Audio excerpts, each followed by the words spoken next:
पवित्र नाम को स्मरण कले समस्त प्रकार पाप ताप दूरीभूत होता है।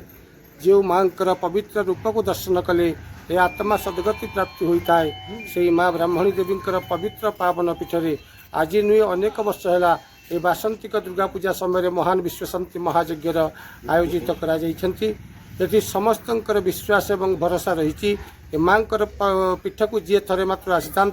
समस्त मनस्कामना पूर्ण हुए ए सन्देहर अवकाश नहीं। तत्सहित ये यज्ञ आज हूँ पूर्णाहुति दिवस सूर्य पूजा गो पूजा एवं वर्तमान माँ उपचार पूजा कराଯିबे संध्या समय चरुअन्न और तापर पूर्णाहुति कर्म कर सबुठु बड़ पूजा है माँ षोडश उपचार पूजा एवं सप्तशती चंडी पाठ से चंडी पाठ आहुति माँ को प्रदान कराए। आम पूर्व बहुत शुणु आम देखी नु बनदेवी माँ ये बनर पूजा होते शिला पूजा होते समग्र मूर्ति स्थापन कराई माँ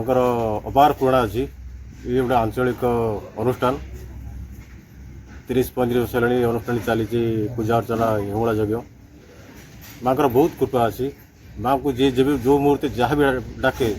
उद्धार करती प्रत्येक वर्ष यही समय माँ को पूजा चले ड्राइवर भाई मानकर ग्रामवासी मानकर ये माँ को पूजा करने फल बहुत करुणा अच्छी माँ को आम बहुत विश्वास करूँ जहाँ डाकिले मनस्कामना पूर्ण करती। जंगल थिला सारुआ जंगल थिला ये समस्ते जंगल थिला गाँ तरफ ये ठाकुर मंदिर अनुष्ठान है पूजा ये पूजा होची यज्ञ होची आउ माँ को डाकिले माँ शुणती विपत्ति आपत्ति पड़े ना।